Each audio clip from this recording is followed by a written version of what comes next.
how I wish my club or my national team had a player like Jude Bellingham. Because at the end of the day, the players who win you matches, who take you all the way in a tournament, who really make the difference, are players like him. Jude Bellingham has scored 6 goals at this World Cup. 6. I'll say it again. 6 goals. The same numbers as Harry Kane. A brace against Mexico. A brace against Norway. A spectacular player. A true leader.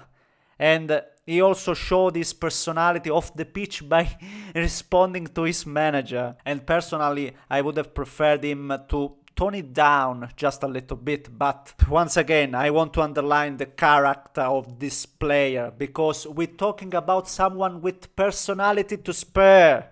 At the same time, now we are talking about an England side that's reached the World Cup semi-finals. And I keep seeing so many comments criticizing this team. People saying they should be playing better, that this still isn't enough. And my answer is simple. Of course, it isn't enough.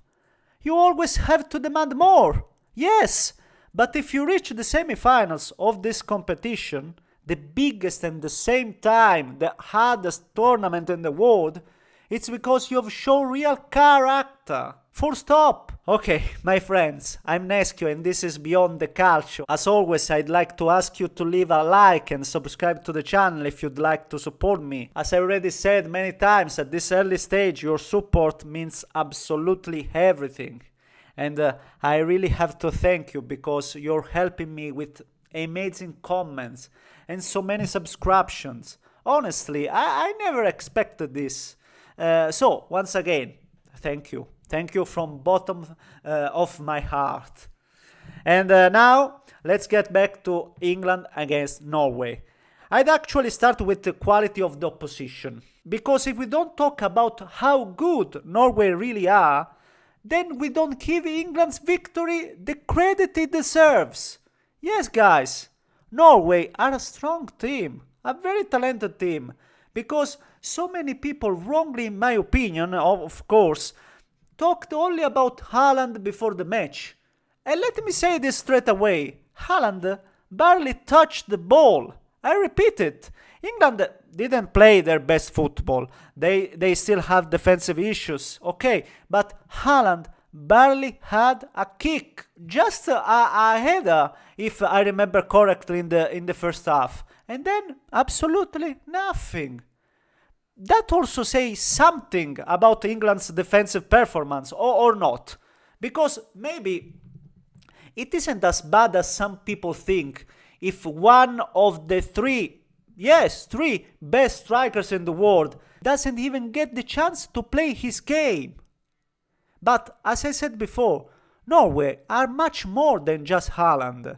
They've got plenty of quality. They've got very good options as well, if you think about Bob and Nusa coming off the bench. And above all, they've built a system that works. A system that caused Carlo Ancelotti's Brazil huge problems and knocked them out of the tournament. And I'd also mention their excellent performance against Ivory Coast. Honestly, I really don't want people to come away thinking Norway were the Cinderella story of this World Cup, because they weren't. Not at all. They're a proper team, a team that knows exactly how to play, and they showed us against England as well. The reason I'm saying all of this is because you simply can't expect to win every match 3-0 or 4-0 at this level.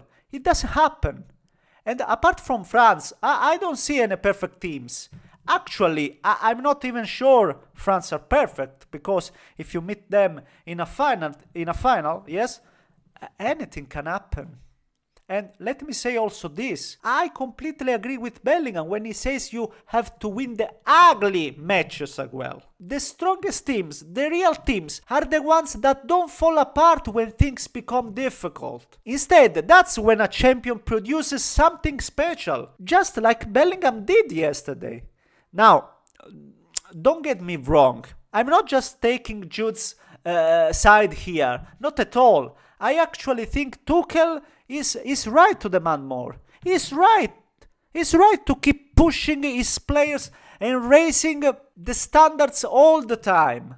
And I also think he was right when he said England were sloppy and made too many technical mistakes. So, as far as I'm concerned, they're both right. And as I mentioned before, maybe Bellingham could have softened this response a little bit, no? Just to avoid sounding as if he was challenging his own coach, no, his own manager.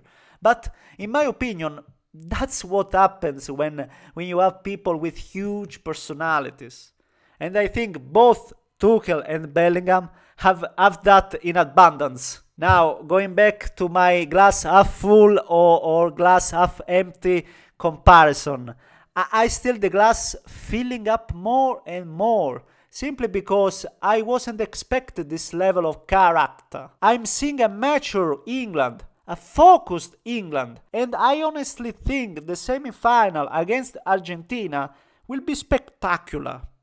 Maybe not because of the technical quality alone, but because of the intensity and the mentality both teams will bring. I really can't wait for that match. And in my opinion, England have just one big problem.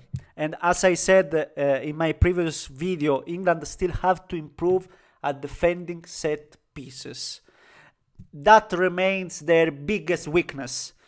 Once again, it's no coincidence that Norway had a goal from a set piece disallowed, and they hit the crossbar from another set piece. And then there's the other weak point I've been talking about since my very first video. The goalkeeper. Yes, Pickford has made important saves during this tournament, yes. But yesterday he conceded a goal that honestly a top class goalkeeper shouldn't concede. Because Kjelsrup shot, at least in my opinion, and tell me if you disagree, wasn't even a shot. I genuinely believe he was trying to cross the ball. If you watch the replay, he never even looks towards the goal before striking it. To me, that's a clear sign that his intention was completely different. And of course, speaking of mistakes, the Norway goalkeeper's error for Bellingham's goal was pretty funny as well. But beyond that, I also want to underline Bellingham's awareness and positioning, because you still have to be there. You still have to anticipate your opponent, and you still have to react first. No? So, once again, an unbelievable performance from Bellingham. He's having the kind of World Cup that takes him to another level. We saw him arrive at Real Madrid and immediately look like a superstar, no? And then maybe things slow down a little, but now he's shining once again, brighter than ever.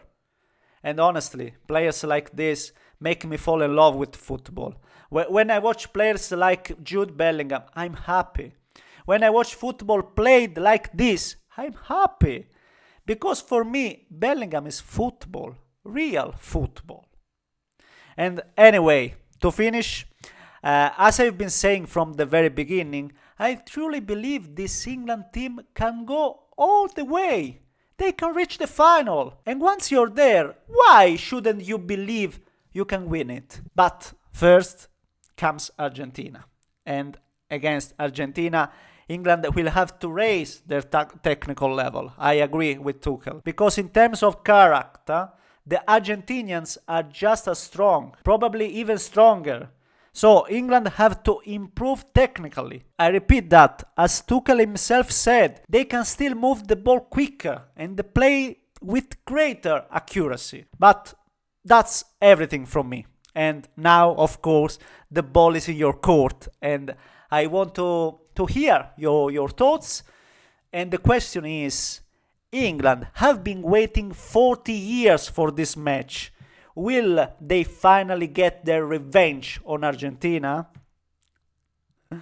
Tell me. I can't wait to have your replies. And of course, if you enjoyed the video, please leave a like, and in any case, thank you so much for watching until the end.